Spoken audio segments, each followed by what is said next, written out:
Good morning, everyone, and welcome to this third and last lecture of the morning devoted to risk scores and dangerousness in criminal law. It is my pleasure to introduce our distinguished speaker, Professor Dr. Martin Smith. Martin Smith is Professor of Epistemology of the University of Edinburgh. His research interests include epistemology, philosophy of law, and logic. He has published one book titled Between Probability and Certainty, which has been published by Oxford University Press in 2016, and he has published over 30 papers in journals like Mind, Psychology, and International Journal of Evidence and Proof. Moreover, he has been an investigator of three major research projects funded by the UK Arts and Humanities Research Council. Project number 1, Variety of Risk, 2020-2023. Project number 2, The Whole Truth, 2016-2017. And finally, project number 3, Justification and Probability, 2015-2015. So, Martin Smith, the floor is yours. Thank you very much. Thank you for the kind introduction, and thank you so much to the organisers for inviting me to speak. I actually think it's a real privilege to speak at this event, and I'm really grateful for the opportunity to do so. And I hope what I have to say is of some interest. So you should have a handout, I think, through the conference app, and I'm going to be referring to that on and off. Okay, so the prevention of violent crime is often thought to be one of the central goals of the criminal law. And to this end, one of the key questions asked when an individual is convicted of a violent crime is how likely it is that they would commit further such crimes in future, or, as it's often put, how dangerous they are. Those deemed to be dangerous may face a range of significant legal consequences, such as a denial of parole or a longer custodial sentence. While assessments of dangerousness have been traditionally based upon a clinical evaluation from a mental health professional or on a judge's interpretation of an offender's criminal history, legal decision makers are increasingly turning towards an alternative actuarial method, as it's sometimes called, on which an individual is assigned a risk score by an algorithm. And this algorithm will take as input a range of variables that have been observed to correlate with violent reoffending. So that's the topic of my paper today, these algorithmic assessments of recidivism risk. And my starting point is a quote from Anthony Duff, which you should be able to find on your handout. So Duff writes, "The fact that a person is male, young, unemployed, not in a stable domestic relationship, and a user of illicit drugs justifies an actuarial prediction that he will commit crimes of a certain kind if there is a high empirical correlation between membership of the group identified by those characteristics and the commission of such crimes. We can then say that there is a danger that this person will commit such crimes. However, this is not to say that the person is dangerous." Now, this is taken from Duff's paper, Dangerousness and Citizenship, from 1998. So that is obviously from a little while ago, but this is a topic that Duff has continued to work on. And in fact, he has published again on this topic very recently in a paper from just a few years ago. Now, what Duff seems to be saying is that even if a person is a member of a demographic group that exhibits a high frequency of recidivism, we cannot conclude on that basis that the person themselves is dangerous. And I think, right from the get-go, that there is something very intuitive about Duff's claim. But it's also natural to worry that he may be splitting hairs. You know, what exactly is this distinction between danger and dangerousness that he alludes to? And furthermore, there appears to be a very straightforward inference that will take us from a high algorithmic risk score via a probability claim to a conclusion of dangerousness. So I'm going to begin by describing some of the details, some of the background on algorithmic assessments of recidivism risk, and I'm going to sketch out the inference that I have in mind. Now, I think that going deeper into this issue leads us to general questions about what it means to describe an outcome, any outcome, as likely or probable. And in the end, just to give you a kind of a preview of where this is heading, I'm going to conclude that Duff's claim is essentially correct. Right? I think Duff is basically right about this. And then I'm going to briefly explore, time permitting, some consequences for legal practice, or possible consequences. Okay, now, I'm going to start with a little bit of background on these algorithmic tools for predicting recidivism. Now, you might assume that this is a relatively new phenomenon, but in fact, tools of this kind have been around since at least the 1930s.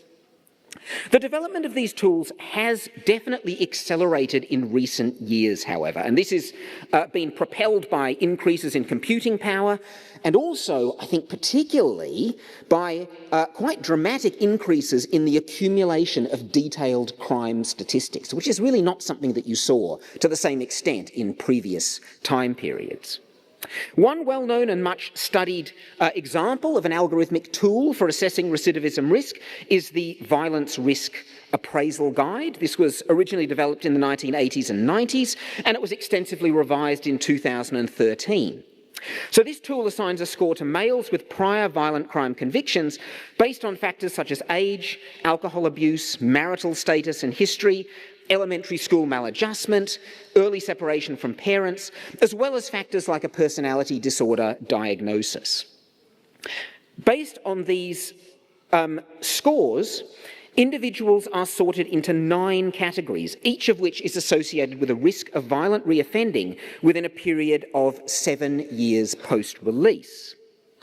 Other prominent algorithmic instruments include Static 99, which is used to assess the risk of recidivism amongst males convicted of sexual offences, and the Correctional Offender Management Profiling for Alternative Sanctions, or COMPASS, which is used to assess both violent and general recidivism risk. We'll be hearing a little bit more about each of these tools in due course. Now, some algorithms are built around static variables, so things like age at first arrest, family background, things which are not going to change. So Static 99 is actually named for its focus on these variables, while other algorithms incorporate changeable dynamic variables, things like drug dependence, attitude towards violence, things which can be targeted by appropriate interventions. Some algorithmic tools are transparent, meaning that it's possible to explain exactly how the inputs are processed to produce a final risk score. At the other end of the spectrum are algorithmic tools that may be too complex for any human to comprehend. This class includes a recent wave of tools developed and refined via machine learning. But even if an algorithm is transparent, that is not to say that its inner workings will be made available to those on the receiving end of its risk scores, or to those who have to use these scores to inform legal decisions. The company that developed the COMPASS software, for instance, treats the nature of the algorithm as a closely guarded trade secret. And this is actually something that I think is now quite well known as a result of a particular legal case, which I will come to in a moment. Now, in some jurisdictions, algorithmic methods for assessing dangerousness are increasingly encroaching on the terrain once occupied by clinical assessments, so including decisions over sentencing and parole. To their defenders, algorithmic methods represent a more efficient, more reliable, and more objective way of assessing the likelihood that an offender will commit further crimes. To their detractors, on the other hand, algorithmic methods don't provide reliable information about individuals, and their use risks exacerbating existing patterns of inequality and prejudice within the criminal justice system. So some of the criticisms have targeted particular algorithmic tools, so finding fault with the way that they've been developed or validated, or alleging that they exhibit bias against certain groups. Other criticisms, though, seem to be much more general in scope and seem to target, if you like, the very logic of algorithmic assessment. That is the logic of drawing a conclusion about an individual based on evidence about a group. Now, here is a quote from the psychologist Richard Allport, which is also on your handout, and which I think quite nicely captures this worry. This is actually from the 1950s, so showing that these concerns are by no means new. Right, so here's what Allport says. Where this reasoning seriously trips is in application to the single case rather than a population of cases. A fatal non sequitur occurs in the reasoning that if 80% of the delinquents who come from broken homes are recidivists, then this delinquent from a broken home has an 80% chance of becoming a recidivist. His chances are determined by the pattern of his life and not by frequencies in the population at large. Now, similar sentiments have been expressed by many others, and in fact, Michele Taruffo is another person who has voiced these worries in a paper published just a few years ago. And I was very glad that I could actually find a connection between my presentation and the work of Michele Taruffo. Taruffo writes, statistics have nothing to say about specific past facts, since they deal with populations or sets of events.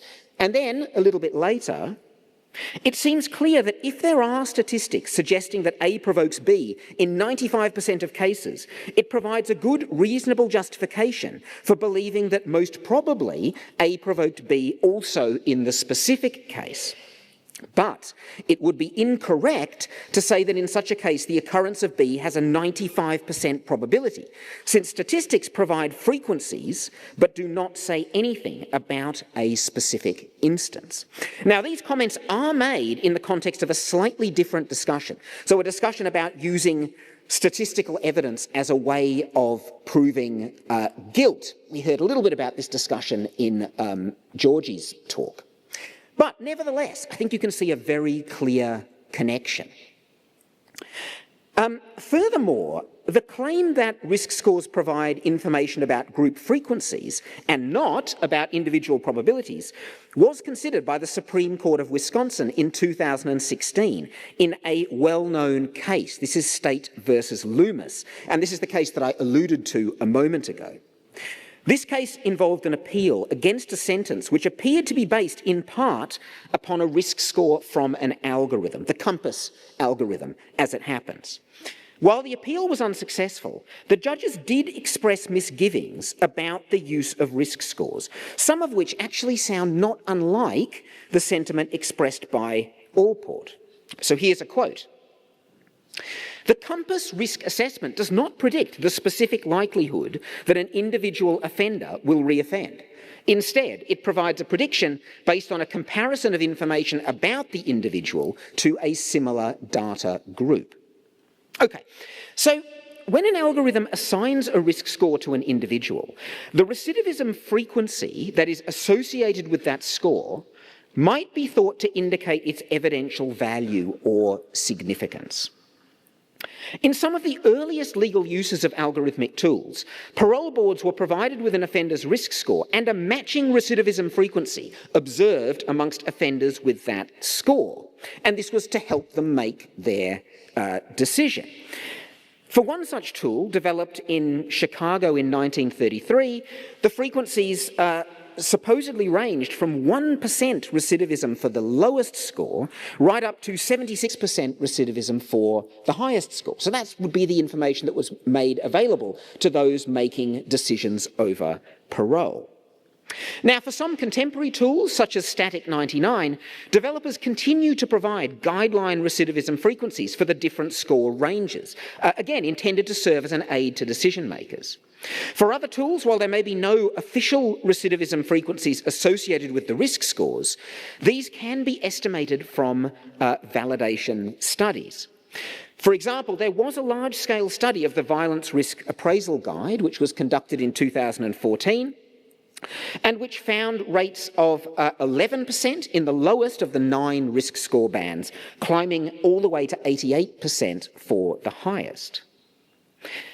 But even when an individual is assigned a high-risk score by an algorithm, and we know that a significant proportion of individuals who receive such scores go on to reoffend, if Allport's worries are on the right track, then we cannot draw any conclusions about how likely it is that this individual will reoffend. In fact, we can't even conclude that this individual is more likely to reoffend than someone who receives a much lower score. No, what Allport's quote suggests is that we can't move from a premise about the frequency of an outcome within a group to a conclusion about the probability of that outcome for an individual in the group. And yet, this is the worry. It's very hard to see that there could be a general epistemic problem with inferences of this kind, or actuarial inferences, as they're sometimes called. For one thing, actuarial statisticians seldom have much trouble finding employment.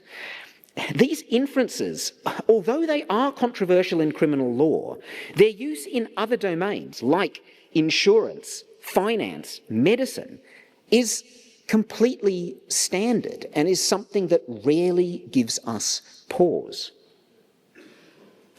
So let's think about a very simplified medical example, right? So suppose a doctor judges that a patient would be likely to have an adverse reaction to a particular medication on the grounds that a high frequency of adverse reactions have been reported in patients with a similar age, lifestyle, and medical history. Now, in this case, it certainly doesn't seem as though the doctor is committing a fatal non sequitur, right, to use Allport's phrase, when they draw this conclusion. On the contrary, it might be negligent if the doctor failed to draw this conclusion. It seems like this is precisely the conclusion that the doctor ought to draw. Or consider a case that may be closer to the present one, the use of algorithms for setting the terms of insurance or loan agreements, and indeed for determining whether such agreements will be offered at all. Now, most loan applicants these days will, as a matter of course, have various pieces of their data, like their age, income, credit history, employment history, etc., fed into an algorithm to determine their risk of default. In one sense, the most the algorithm is able to do is sort the applicant into a group with an associated frequency of non-payment. And yet, a bank or a credit-granting institution has no hesitation whatsoever in assigning an individual probability on this basis and using it to determine whether the application is accepted or rejected, or whether non-standard terms should be imposed. Now, even Duff appears to agree that we can, in some cases, infer individual probabilities from group frequencies. So if you look again at the quote on the handout, you'll actually see that there was a part missing from Duff's quote, and here is the missing part now. We can say that there is a danger that this person will commit such crimes, and can also quantify that danger. If n% of that group commit crimes, there is an n% risk that this person will. His membership of the group is not merely evidence from which we can infer that judgment of danger, it entails that judgment. So Duff seems to grant here that we can legitimately go from a group frequency to an individual probability. So Duff's worry, whatever it is exactly, doesn't seem to be the same as Allport's worry. But I actually think that this concession creates an immediate problem for Duff, because once we have the conclusion that a person is likely to commit a violent crime if released, it seems a very small step to the further conclusion that the person is dangerous. And that's the conclusion that Duff says we can't get to.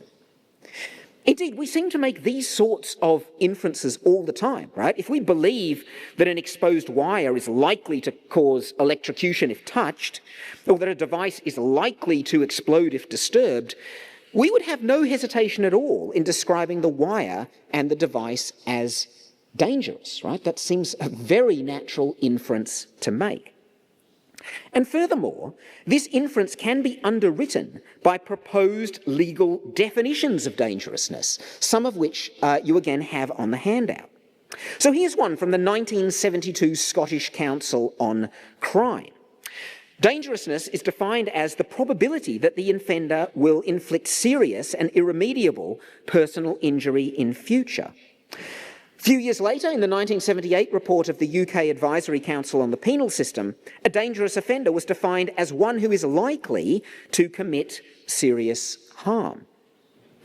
And in an influential paper from the 1980s, the legal theorists Morris and Miller defined the dangerousness of an offender as the product of the probability and the severity of any harm that they might cause.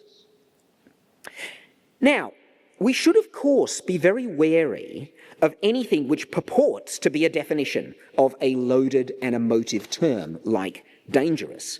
In particular, I think we should be alive to the possibility that this definition is just an attempt to graft the stigmatizing connotations of the term onto something artificial, something new, something divorced from the ordinary meaning. But in fairness to the definitions I just mentioned, I really don't think that they fall into that category. At most, they impose a bit more precision, perhaps, on the ordinary meaning of the term dangerous, which is something that may, of course, be perfectly warranted in a legal setting. Okay, so we now have an inference taking us from a high risk score to a conclusion of dangerousness. And I've kind of set out this inference schematically on the handout. Suppose a person A has been convicted of a violent crime and is subjected to an algorithmic risk assessment. And consider the following reasoning. 1, I have the evidence that A has received a risk score of N, and a significant proportion of those who receive a score of N go on to reoffend once released. Therefore, 2, A is likely to reoffend once released. Therefore, 3, A is dangerous. Now, the step from 1 to 2, that is the actuarial inference that all port questions, but which, as a general inference pattern, seems to be clearly legitimate. Just think again of the medical and financial cases. The step from 2 to 3 is, I think, the inference that Duff wants to resist, but it's one that seems to be clearly licensed by the very concept of dangerousness, right? So it's difficult to fault this inference. It's just a simple two-step inference, and both of those inferences, both of those steps seem legitimate. All right, so that is kind of the setup for this paper. For a moment, I want to put aside criminal law and recidivism risk. I kind of alluded to this earlier, but I actually think there's a much more general and fundamental question that we need to deal with before we can go any further. Recidivism risk assessments in criminal law traffic in probability claims, like the claim that a person is likely to reoffend. So I want to ask a basic question. What does it actually mean to describe an outcome, any outcome, as being likely or unlikely, 50% likely, etc.? What is the meaning of this probabilistic language? The first thing I want to observe is that probability claims often come with a specified set of facts relative to which the probability is assessed. So we might say things like, given that John left for work 20 minutes ago, he's likely to have arrived by now. Right? Very ordinary, mundane kind of probability claim. Or, given the design of the bridge, it's unlikely to collapse. Now, these are claims about probabilistic relations. The fact that John left 20 minutes ago makes it likely that he has now arrived. The facts about the bridge's design make it unlikely that the bridge will collapse. The next thing I want to observe is that if we were already in the middle of a discussion about John's departure time or about the design of the bridge, I could express these very same claims by just saying he's likely to have arrived by now, or it's unlikely to collapse. In these cases, I don't have to spell out the full claim that I'm making. I don't have to specify the underlying facts because they are already clear. They're already obvious from the context, okay? And that is a kind of a feature of context-sensitive language more generally. What I want to suggest is that this is a good model for how probability claims work in general. Whenever we make a probability claim, the probability has to be assessed relative to some underlying set of facts. Either these facts will be made explicit in the claim itself, or, if not, then they will have to be pieced together from the context in which the claim has been made. So consider an analogy with a context-sensitive term like tall, right? A very standard example of a piece of context-sensitive vocabulary, a gradable adjective, right? Now, sometimes when we describe people or things as being tall, we specify a contrast class relative to which the tallness is being assessed. So we might say things like Sarah is tall for a 12-year-old, Sarah is not tall for a basketballer, etc. If we omit this qualification and we just say things like Sarah is tall or Sarah is not tall, then the contrast class will be determined by the context. Are we looking at a school photo? Are we at a basketball team selection? And so on. While there may be some contexts in which the contrast class is left open and underspecified, it's obvious that tallness must always be assessed relative to some contrast class or other. It's not as though, in addition to the facts about whether Sarah is tall for a 12-year-old or tall for a basketballer, etc., there is some further fact about whether Sarah is tall simpliciter. There is no such further fact. And I think that the situation with probabilistic language is similar. In the same way that tallness must always be assessed relative to a contrast class, probability must always be assessed relative to an underlying set of facts. Think again about Allport's quote from earlier. Allport says that the probability that a delinquent will become a recidivist is not determined by frequencies in the population, but by the pattern of his life. Well, on the one hand, there is the probability that a delinquent will become a recidivist given the frequencies in the population. On the other hand, there is the probability that a delinquent will become a recidivist given the pattern of his life. These probabilities need not at all be the same. And it may be that an algorithmic risk assessment can't tell us about that second probability. And this may indeed be part of what Allport is trying to express. If so, I think Allport is right about that. But where Allport goes wrong is in supposing that there is such a thing as the probability that a person will become a recidivist. I think there is no such thing. So philosophers sometimes draw a distinction between evidential probability, which is thought to measure the extent to which propositions are supported by the evidence, and objective probability, which is thought to measure the propensities of things in the world to produce certain outcomes or to behave in certain ways. So this is just a very kind of standard distinction that you'll kind of come across in the philosophy of probability. I think there is something very important about this distinction, but I don't think that it's tracking two fundamentally different kinds of probability. I think the literature sometimes goes a little bit wrong there. Rather, I think what the distinction serves to highlight is two very prominent sets of facts that can enter into our interpretations of probabilistic language. So we're often concerned to assess probability relative to a body of evidence, and we're often concerned to assess probability relative to propensities and disposition. So those are two very prominent uses, if you like, of probabilistic language. Suppose you're carrying a glass bowl in a precarious way, and I say, be careful, that bowl is likely to break if you drop it. This would naturally be taken to mean that the properties of the bowl make it likely to break if dropped. In fact, this could be just another way of saying that the bowl is brittle or fragile, has a disposition to break if it strikes a hard surface. Now, if in actual fact the bowl is made of a specially hardened glass, then my claim would be false. I would have said something false about the bowl. So we might call this the objective interpretation of a probability claim. Now suppose, for a different example, that you take a rapid antigen test, and after seeing the result, I say it's likely that you have COVID. This would naturally be taken to mean that the evidence before us makes it likely that you have COVID.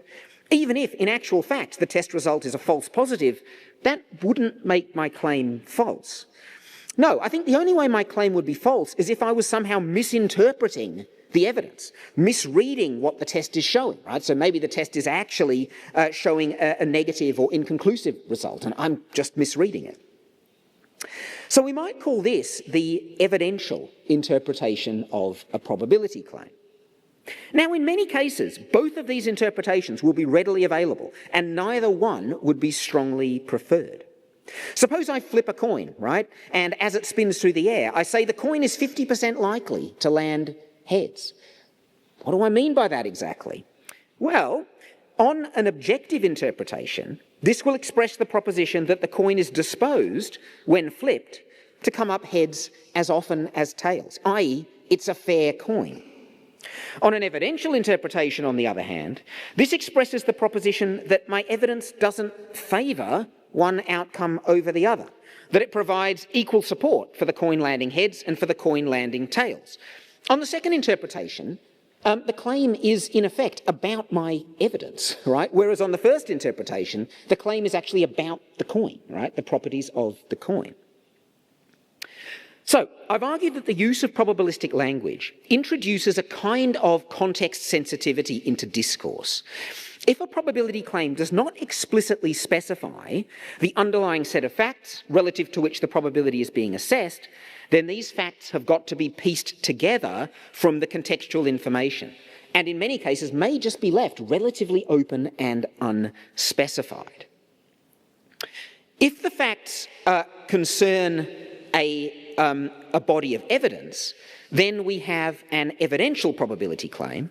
And if the facts concern dispositions and propensities, then we have an objective probability claim. And these are two, as I said, types of facts that may be particularly prone to enter into the interpretation of probabilistic language. Now, these are all general points about probability claims, about probabilistic language. But they are, of course, going to apply to the claim that a person is likely to reoffend when made in the context of a decision over sentencing or parole, because that will just be one specific probability claim. So, in my view, those very words can be used to express two quite different propositions, right? The first is that the evidence makes it likely that a person will reoffend. The second is that the person's dispositions make it likely that they will reoffend. Okay, so let's come back now to the inference that you have on the handout. This inference, which is supposed to take us from an algorithmic risk score to a conclusion of dangerousness, right? So one is, I have the evidence that A has received a risk score of N, and a significant proportion of those who receive a score of N go on to reoffend once released. Thus, 2, A is likely to reoffend once released. Thus, 3, A is dangerous. Now, 2, of course, is a probability claim. What I'm going to argue is that the step from 1 to 2 is legitimate only when 2 is given an evidential interpretation, while the step from 2 to 3 is legitimate only when 2 is given an objective interpretation. But whichever interpretation we adopt, there is no legitimate way to move from 1 to 3. So this is how I want to vindicate Duff's claim, okay? So think about the epistemic position of a decision maker. If it helps, maybe try and kind of put yourself into the shoes of such a person, right? A decision maker who's presented with an algorithmic risk score for a person and has to somehow use this or not in order to inform a decision over sentencing or parole. So the person will have a score, they'll maybe have a descriptor associated with it, high risk, moderate risk, they might even have a guideline recidivism frequency, right? 88% of the people with this score go on to reoffend, or something like that. The decision maker may not know what input variables are used by the algorithm, so what kind of inputs we use to generate this score. And they may not know the particular inputs that were supplied for this person, person A. And even if the decision maker did know these things, they're certainly not going to know how the inputs were processed to produce the risk score. As I noted back at the start, information about the inner workings of an algorithmic tool will often be withheld by the company that owns it, or may even be unavailable in principle due to the way in which the tool was developed. And I think that part of the very appeal of using an algorithmic tool in preference to something like a clinical assessment is precisely that it does provide a very simple, easily digested piece of information that doesn't need to be interpreted or filtered through an expert. I think that's part of the very appeal of using these tools in the first place. But the simplicity of a risk score is, I think, the very thing that stifles its evidential value. With no information as to how a score was derived, its evidential significance is exhausted by whatever recidivism frequency happens to be associated with it. And I think this is nicely expressed by Renee Jorgensen in a recent paper, who writes, "The score assigned to an individual does not reflect any deep insight into his true nature. It reports the frequency of a type of outcome among people in the database who are similar to him." So, on the basis of this information, a decision maker can legitimately make a claim about the evidential probability that A will reoffend. But there's no way to get from that to the conclusion that A is dangerous. Earlier on, I surveyed a number of these definitions of dangerousness that appeal to probabilistic language. But these, of course, are not the only legal definitions that have been put forward. If we look instead at definitions that don't use probabilistic language, what we see is that they are generally phrased, unsurprisingly, I think, in the language of dispositions and propensities. And actually, Duff himself gives a definition like this in that same paper, Dangerousness and Citizenship. So he says, criminal dangerousness is constituted by the possession of character traits, dispositions, attitudes, patterns of motivation, which will manifest themselves in serious criminal conduct. So in the 1975 Butler Report, commissioned by the UK government, dangerousness was defined as the propensity to cause serious physical injury or lasting psychological harm. In a report commissioned by the Howard League for Penal Reform in 1981, a dangerous offender was defined as one who has a propensity to inflict harm on others in disregard or defiance of the usual social and legal constraints. And I also think it's just clear that in ordinary usage, to describe a person or a thing as dangerous is precisely to ascribe a disposition to cause harm. Think about the earlier examples. So now, I want you to consider again one of the probabilistic definitions of dangerousness, like the very simple one given by the UK Advisory Council on the penal system. All right? A dangerous offender is one who is likely to commit serious harm. Now, I said a moment ago that seems like a perfectly legitimate definition, and in a way I stand by that. I think it is legitimate. But it's clear that the only way the definition could claim to respect ordinary usage is if the likely here is interpreted objectively. Because on that interpretation, the definition pertains to the dispositions and the propensities of the offender. It would be roughly equivalent to the other definitions that I just gave. And the same goes for all of the definitions of dangerousness that make use of probabilistic language. These definitions can only be sustained insofar as the probability is given an objective interpretation. So coming back to our inference then, we can move from 1 to an evidential interpretation of 2, right? That's the actuarial inference. And the definition of dangerousness can take us from an objective interpretation of 2 to 3. That may be licensed by the very concept of dangerousness, but there is no legitimate inference that will get us from 1 to 3. So, I've argued that one cannot justifiably infer that a person is dangerous on the basis of a high algorithmic risk score, just as Duff suggested. And I think that there are 2 potential sources of confusion which might incline a legal decision maker to think otherwise. So the first is just a straightforward confusion over the significance of a risk score, a tendency to think that the score carries some sort of hidden meaning, some sort of insight into a person's true nature, and which might be used to directly justify an objective probability claim. But it doesn't carry any hidden meaning. The second is a confusion over the interpretation of probabilistic language, a tendency to mistake an evidential probability claim, which really can be justified by a risk score, for an objective probability claim which cannot.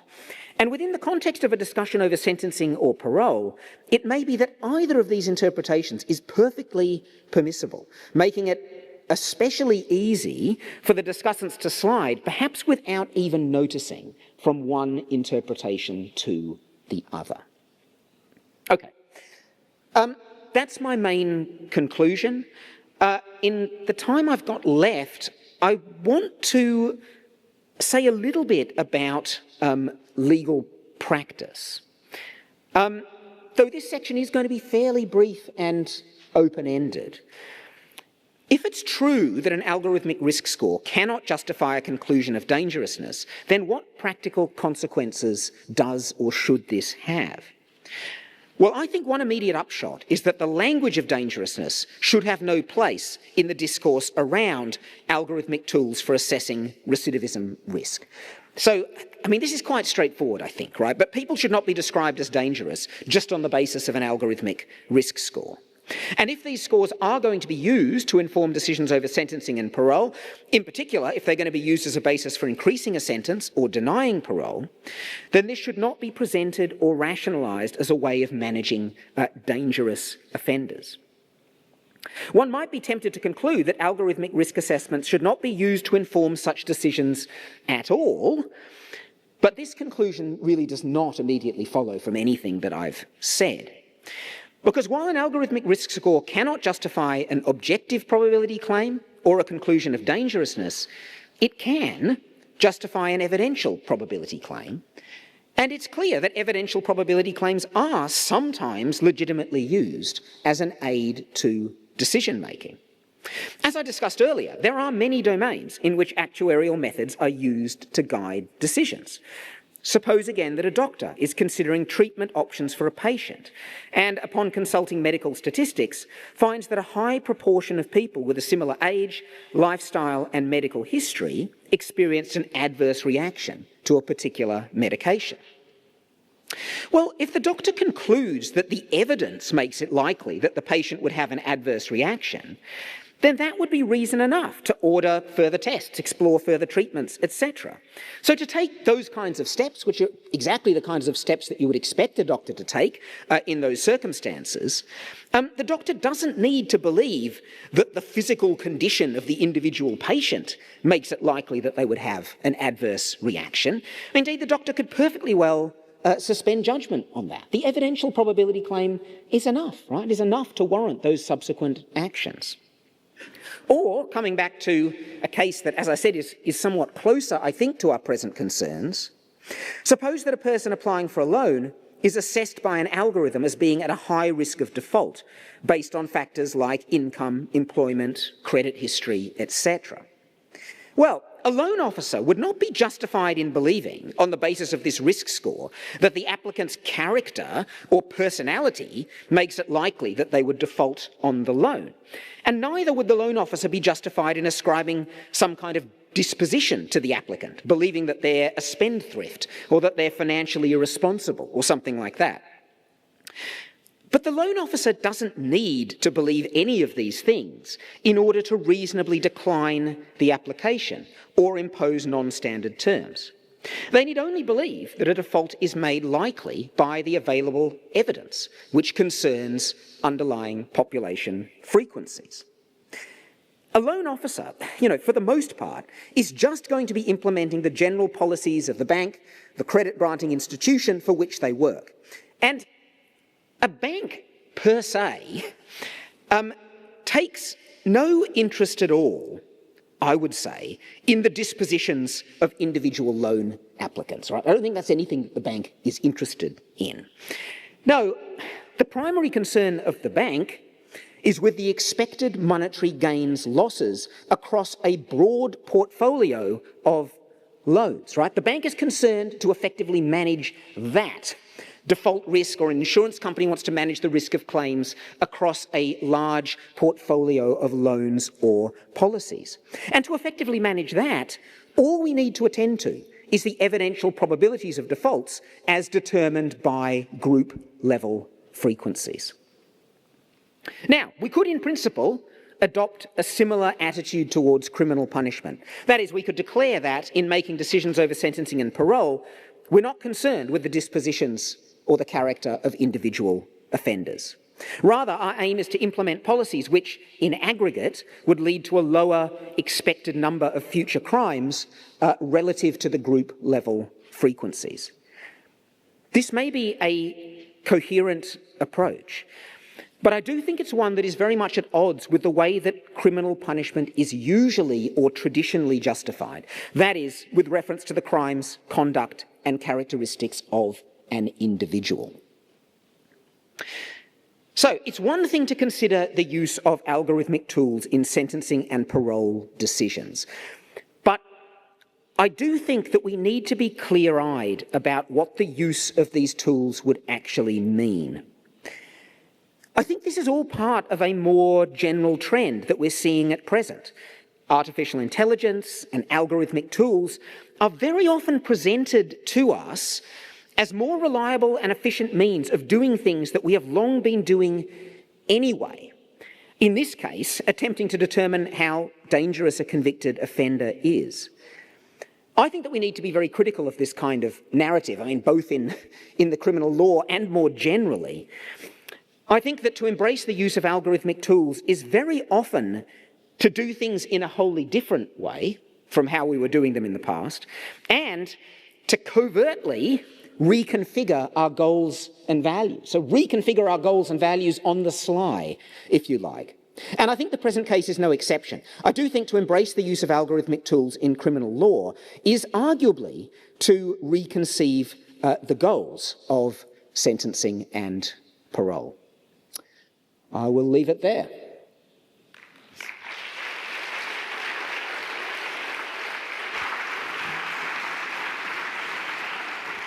Many thanks to Professor Martin Smith for his brilliant, inspiring and thoughtful speech. Thank you so much. We can now open the Q&A session. We received a lot of written questions, so I will start with one, maybe two written questions. Okay. Number one, would you agree that saying that risk scores are not normal evidence of dangerousness is another way to put your point? Sorry, can you just repeat that? Risk scores are not... risk scores are not normal, into bracket, evidence of dangerousness. Can be another way to put your point? Maybe. I mean, normal, of course, is a term that can be interpreted in lots of different ways. So one thing that claim could mean is just that risk scores are not normally used as evidence of dangerousness.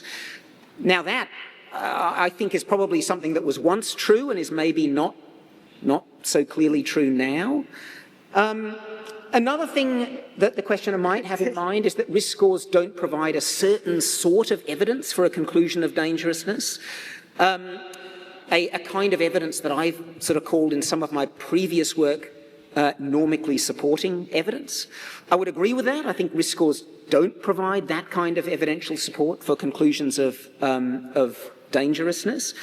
But I sort of deliberately didn't really talk about any of those epistemic properties in this paper, like sensitivity or normic support. I think you could easily bring them into the discussion, but I don't think you need to, right? I think the fact that risk scores don't provide justification for believing that a person is dangerous, it doesn't really require you to think much about the nature of justification. I think it's clear once you kind of see exactly what it is that algorithmic risk scores provide, and once you disambiguate those two different interpretations of probabilistic language.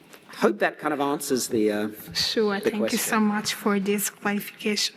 I will go with the second written question. What is the relationship, if any, among sensitivity, safety, and normalcy as regard to evidence?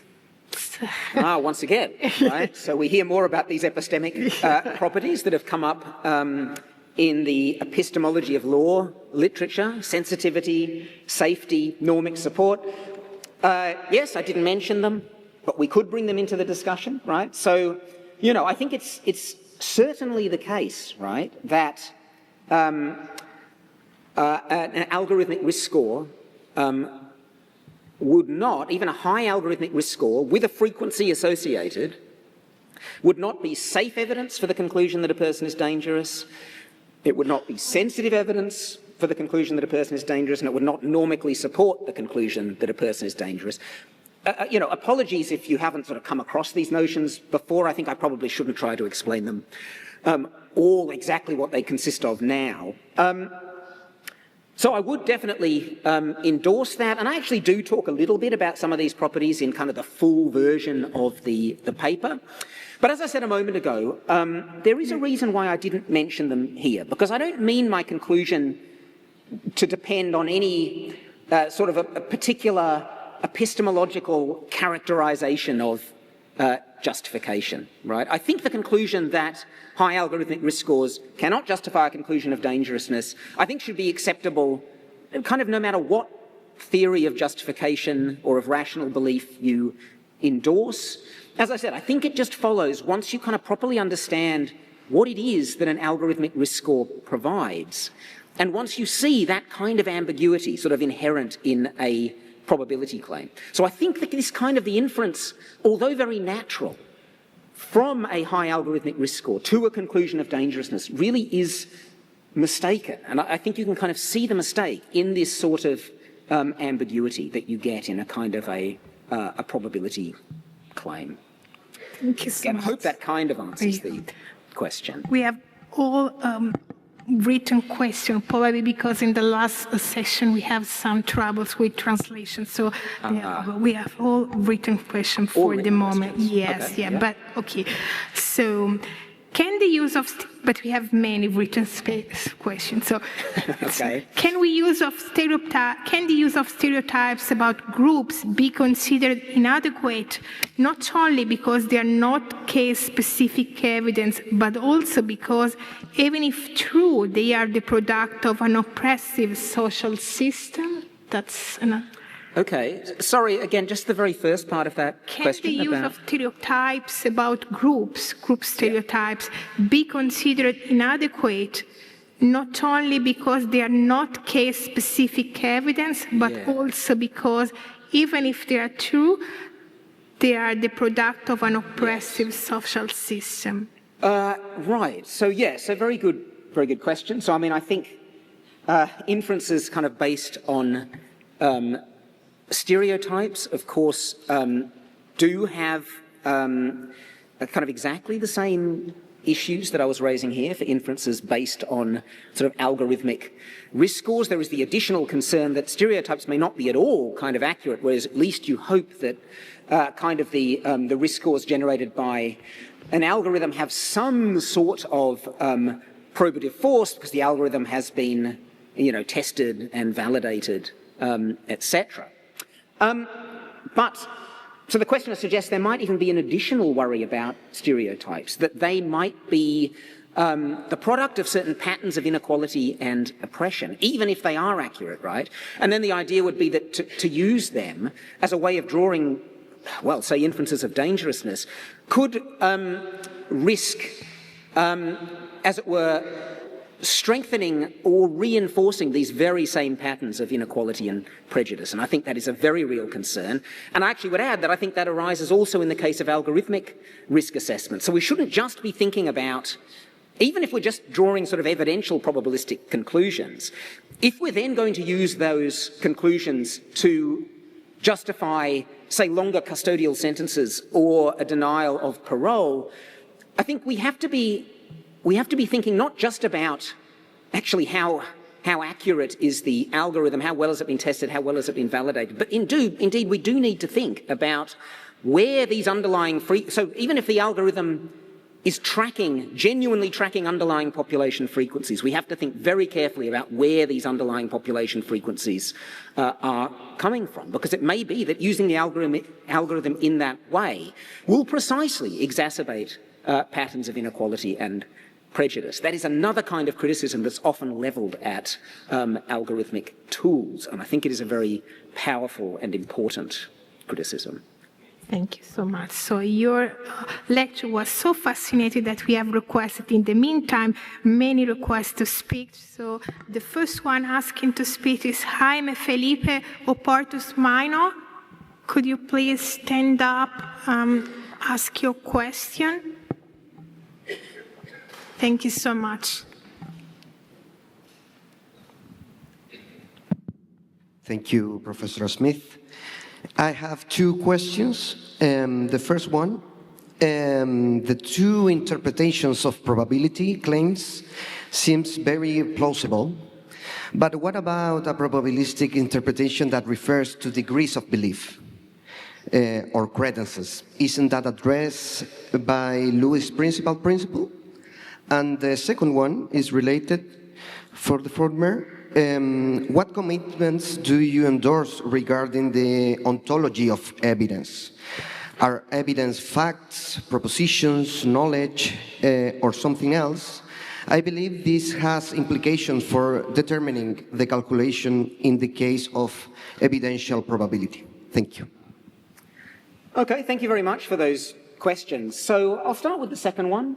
So I do tend to think about evidence propositionally. As you might know, there is a debate, relatively sort of esoteric debate in the epistemological literature, whether you should think of evidence consisting of propositions or mental states or something else. I think one advantage of thinking of evidence propositionally is that it makes it very easy to define probabilities conditional upon the evidence, right? It's very easy to define the probability of a proposition conditional upon other propositions, right? If we're not thinking of evidence propositionally, then we're going to have to adopt more complicated measures of one sort. Or if you're thinking of evidence in terms of sort of mental states, mental states you don't really have probabilities conditional on mental states. You'd have to think about the proposition, that the mental state occurs, etc. So they're kind of extra complications that we'd have to wheel in. I think of evidence propositionally, partly for these reasons, but, I don't think that anything I say necessarily presupposes that. I think you could probably square what I say with other ways of thinking about evidence too. Again, if we bring in some of these special measures. I hope that sort of answers the second question. The first question was about subjective probability. Right, so this is a very natural thing to wonder, I think, because, if you have read the philosophy of probability literature, which I kind of briefly alluded to in my talk, you'll find, hang on a minute, there aren't just these two interpretations that you mentioned, evidential and objective. There's also this subjective interpretation. Why didn't you mention that? What's the deal? So indeed there is, right? So on the subjective interpretation, probability is thought to measure one's own credence or degree of confidence in a proposition. And you might wonder whether, if there's a kind of a reading of probabilistic language that corresponds to objective probability and a reading that corresponds to evidential probability, is there also a reading that corresponds to subjective probability? On this reading, kind of when you say it's likely that such and such, the truth condition is just that you kind of invest that probability personally, right? That's just your own kind of personal confidence or credence in the proposition. So I'm actually inclined to doubt that there really is any such reading. At least I don't really think there's strong evidence for positing a reading like that. But I don't sort of mean to presuppose that here. So for everything I say here, I mean, it could be that there is a possible reading of probabilistic language that is purely subjective.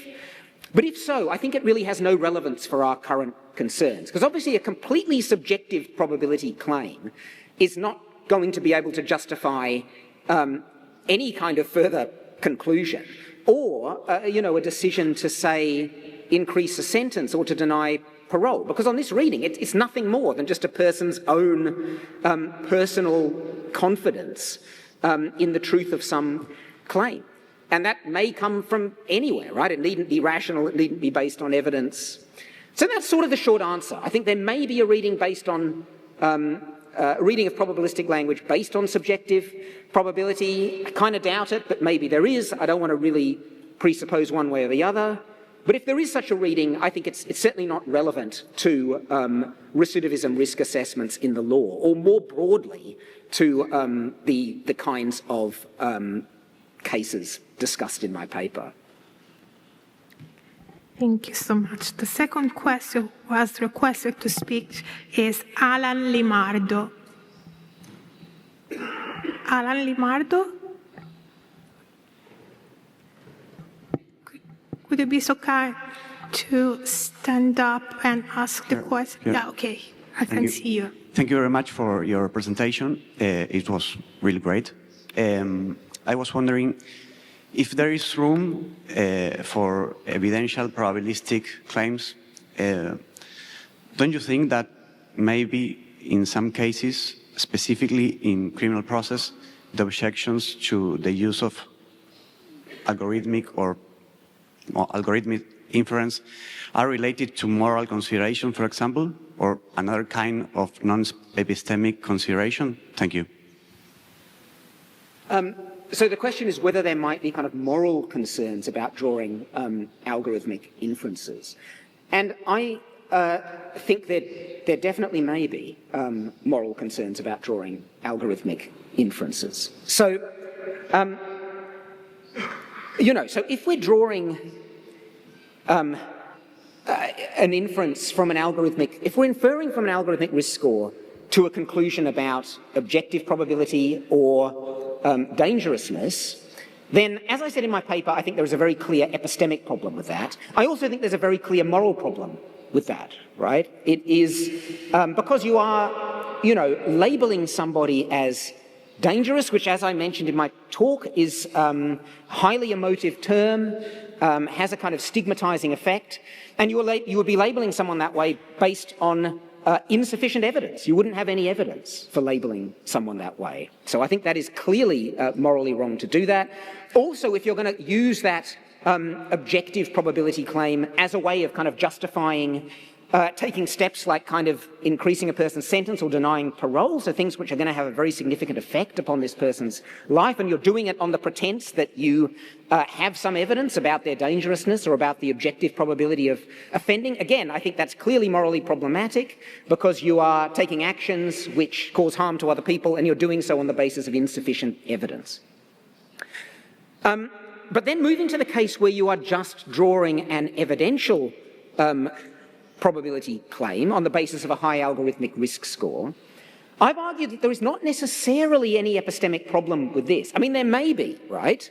Because you may have worries about the algorithm and the way the algorithm was developed, the way it was validated. In fact, we very often do and should have worries like that.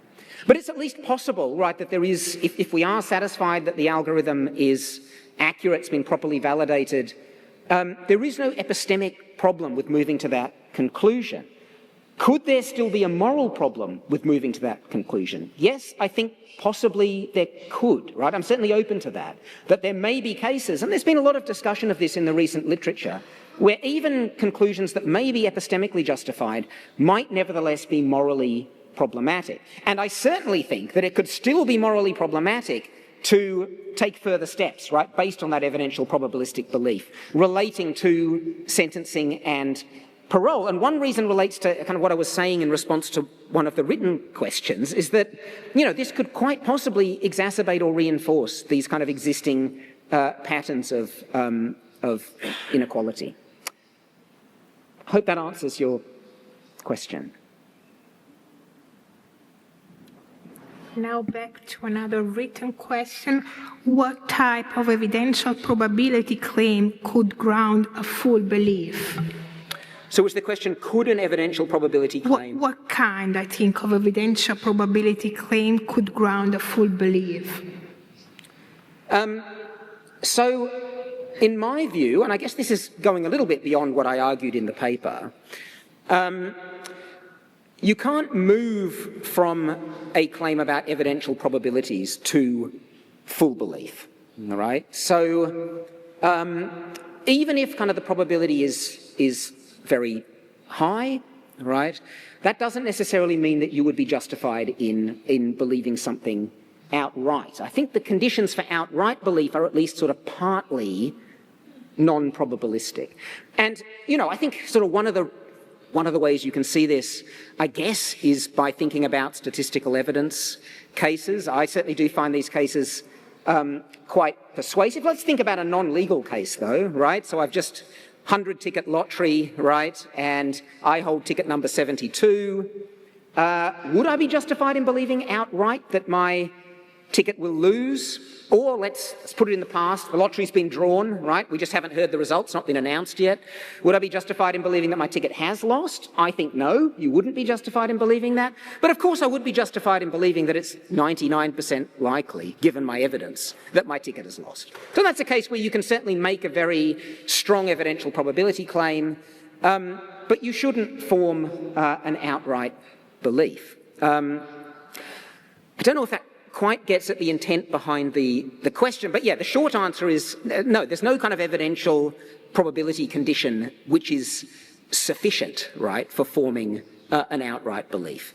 Maybe if 100% probability, perhaps, but even then there are complications to do with infinite probability spaces where you can have false things that have 100% probability. I won't go into that. For your clarification and answer. So now has asked to as a request to ask a question, Diego Dei Vecchi. Yes. They are coming with the microphone to ask you a question. Thank you. I'm gonna need to make my question in Spanish, if it's okay. Okay. Yeah. Yes, I've seen what can happen. I will stop you if I'm Just not give getting him the, Okay, perfect. translation. Tell me if Yeah. it's working. Okay. It is working. Bueno, muchas gracias. Yo estoy de acuerdo en que, si entendí bien el argumento, en que es ilegítimo el paso de la determinación de un riesgo a la predicación de una peligrosidad respecto a una persona. Entonces, la parte esa del argumento estoy completamente de acuerdo. Pero mi pregunta se vincula con la idea de que es legítima la inferencia en términos de probabilidad epistémica, de probabilidad, de evidential probability, respecto de el riesgo de que una persona actúe de un determinado modo. ¿Es okay? Yes. Bueno, porque y sigo. La pregunta es, yo creo que hay una diferencia entre predicar en términos epistémicos el riesgo de que ocurra un hecho cualquiera, como el colapso de un puente, y el riesgo de que una persona actúe de una determinada manera. Creo que las acciones humanas son hechos de un tipo bastante peculiar y me preguntaba qué rol juega para ti el hecho de que aquello de lo que se predica el riesgo sea una acción humana y no un hecho ordinario. Y las preguntas acá son dos. Primero, ¿qué rol juega el libre albedrío?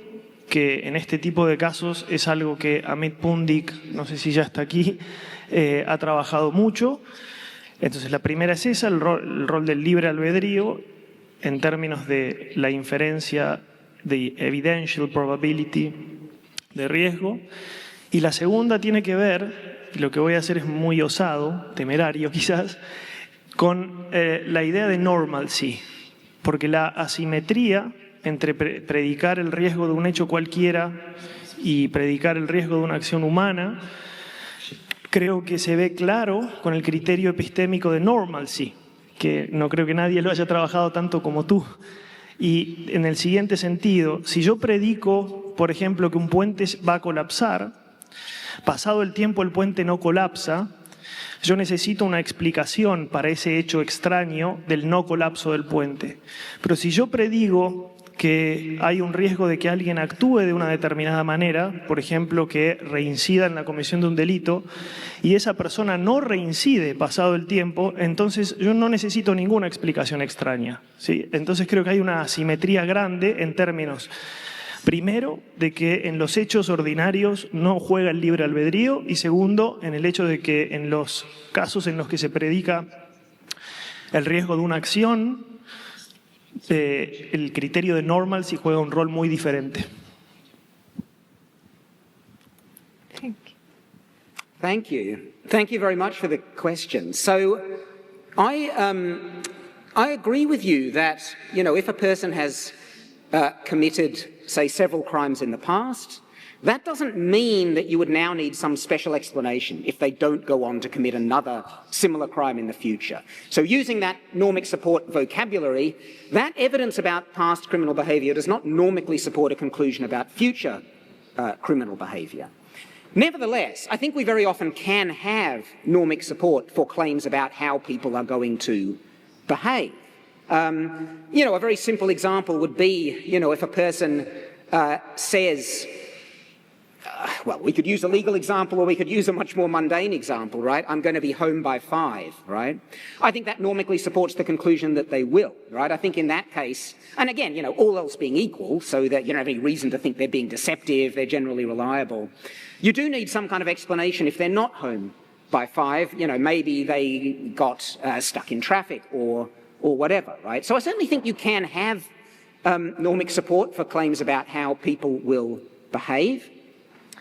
That being said, of course, predicting human behaviour is very difficult and maybe perhaps sort of different in kind from, say, predicting, whether a bridge would collapse under certain... Though, to be fair, I think that can be very difficult as well.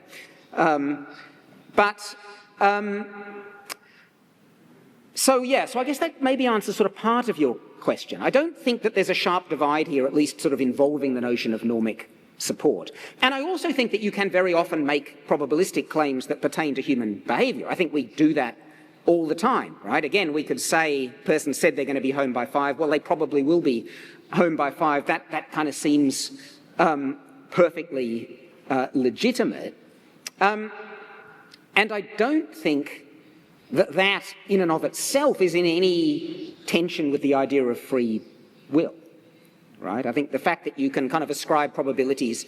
Now, I know actually that some people have, like Amit has argued that there is some tension there between free will and kind of ascribing probabilities to human action. I think that's a very interesting line of argument. Something I'd like to think more about, but my inclination is certainly to think that, at least on its face, there isn't really... I think you can perfectly well describe probabilities to human action without, they're probably going to be home by 5. I'm not really in any way suggesting that this person doesn't have free will or, is determined to come home by 5. It's precisely because they do have free will and they've made this decision and made this commitment that I think they will probably be home by 5.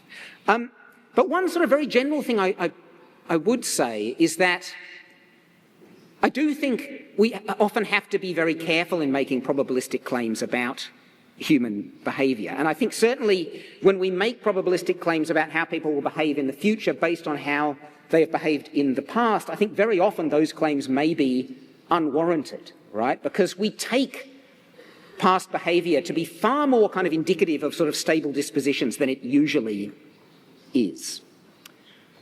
Sorry, there was quite a lot there in my answer. I hope that speaks to your question. Now, Florencia Rimoldi has also requested to ask a question orally. I can see you, Florencia.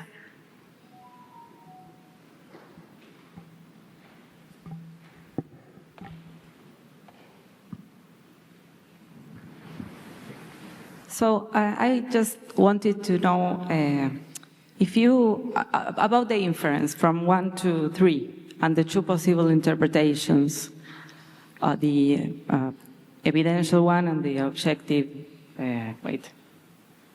objective. So if you switch dangerousness for vulnerability, or vulnerable, like a different inference. Sorry, I didn't quite catch what you said there. Switch dangerousness for what?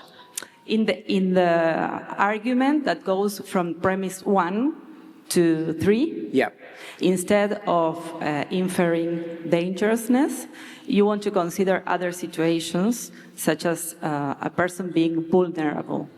Like the same process of having some probabilistic data from being, not having a job and being, you cannot even consider the same things, the first quotation of your work, like a person is, I don't know, instead of male, a woman, young, unemployed.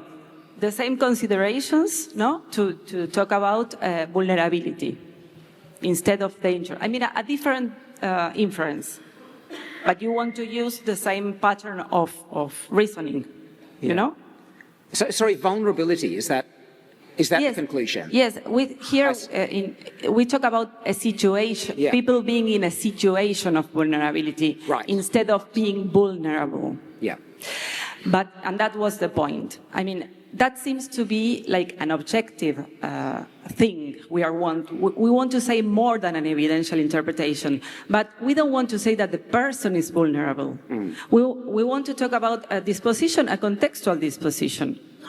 You know, being fragile even. In the moon, the same glass is not fragile. So I was wondering if there's a reading that might allow from 1 to 3, but you know, about talking about being in a situation of vulnerability. Yes. So that I can do something with that person in particular. That's the question. Thank you. Yeah, that is a really interesting question. So I guess maybe the first thing to say, and I think you kind of alluded to this in your question as well, is that vulnerability is not, so to describe someone as being in a vulnerable position is not to attribute them a disposition, right, in the same way as describing somebody as dangerous, right? So I think that to be in a vulnerable position, I mean, may have something to do with a person's dispositions, but it also has a lot to do with environmental factors, right? As you say, the kind of situation that they are in. So I think we can't automatically move from what I say about dangerousness to any conclusion about something like vulnerability. There are very different factors at play, right? And even if we had a kind of an algorithmic assessment which says that a person is maybe likely to suffer harm of a particular sort or harm in a particular way, and then we're asking whether we can kind of move to a conclusion of vulnerability, I think what it's going to depend on is kind of the sorts of inputs that are used by that algorithm, the information that we have about that algorithm. Because certainly I think you could move from that, you know, as I said, certainly to a probability claim, right, that it's quite likely that this person will suffer harm of a particular sort. And it may be that we can move to and we know that that in itself is underspecified, so we can move to the conclusion that a person is quite likely to suffer harm of a certain sort, given the kinds of circumstances that they are in, or given facts about their circumstances, and maybe even given facts about the population frequencies relating to people who are in these circumstances. So it may be that we could justifiably infer a probability claim like that, if that's what the probability is being assessed relative to, and it may be that we could indeed move from a claim like that to a conclusion of vulnerability, right? So I think it's a really interesting question. I think these are the sorts of issues that it will hinge upon. But certainly we can't just take what I said about dangerousness and, as it were, transpose it over to something different like vulnerability. I think we certainly shouldn't do that. It may be that the situation is very different. Now, probably the last oral question. Federico Arena has requested to ask a question. Okay. There is still time. Okay. As you prefer, we still have 5 minutes, okay? So now let's move to a written question. Beyond all reasonable doubt is a standard that seems to need a full belief in the culpability of the accused. Could the full belief be grounded in evidence? Oh, sorry, again, could you just repeat the first part of that? Beyond all reasonable doubt. Beyond all reasonable beyond doubt. all reasonable Yes. doubt is a standard that seems to need a full belief in the culpability of the accused. Could this full belief be grounded in evidence? In evidence? Yes. So I'm just because I'm yeah. So certainly my talk, wasn't about legal standards of proof, and indeed wasn't about the determination of guilt. For whatever it's worth, I do think that proving somebody's guilt beyond a reasonable doubt at least requires evidence that would justify a belief in guilt, and I think it requires more besides that. On the question of whether that could ever be justified by evidence, yes, I certainly think it can. I certainly think you can have evidence that justifies belief in guilt and indeed proves guilt beyond reasonable doubt. I mean, I don't know if the intent behind the question is whether, like, a risk score from an algorithm could play that. I certainly don't think that a risk score from an algorithm is going to play that role. And indeed, these scores are not used, during the guilt phase of a criminal trial, not used as a way of trying to prove guilt. And I think certainly shouldn't be used that way. Okay. So we still have time for another question. So Cinzia Leon Diaz has requested to speak.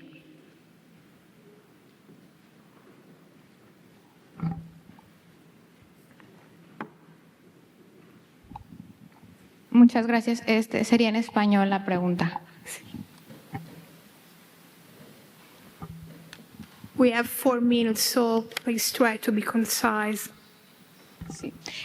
Bueno, en la cuestión de los riesgos que se tienen, ¿esto no sería o tendría una utilidad más fiable para las personas que se encuentran recluidas en los centros de readaptación y que incluso hasta antes de llegar a solicitar una libertad condicional, sino que sea como forma de tratamiento, ya que sean determinados ciertos grupos peligrosos o no tan peligrosos, que sean separados y que para esto sirvan este tipo de estadísticas?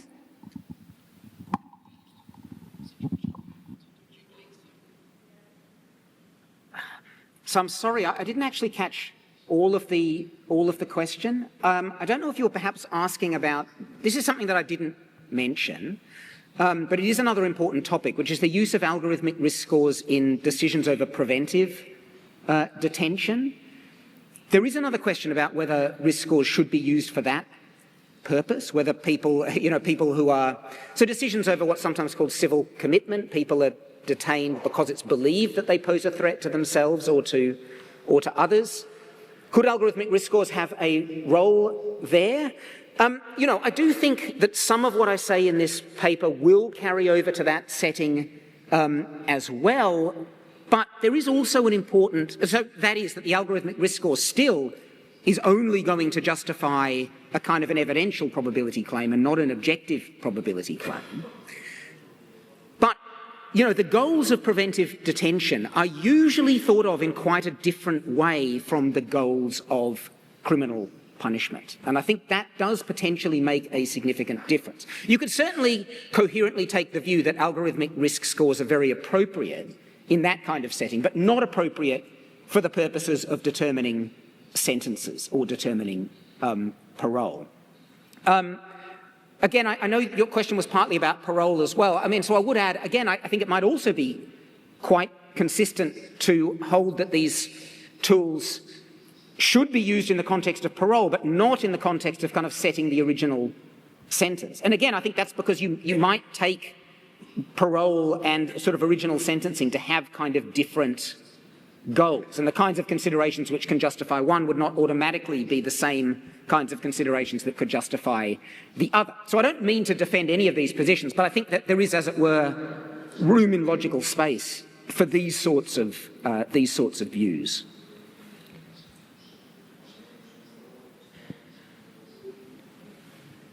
So our time is over, but before closing the session, let me recall you that the organizers will take a group picture of the event as soon as this session will end. Therefore, do not leave this conference room, stay here, and we will take a picture soon after this session will end. So let me say again, thank you to our speaker, Professor Martin Smith, for your brilliant speech and also for the effort you put in answering all the questions that we asked you. And many thanks to the participants for your efforts.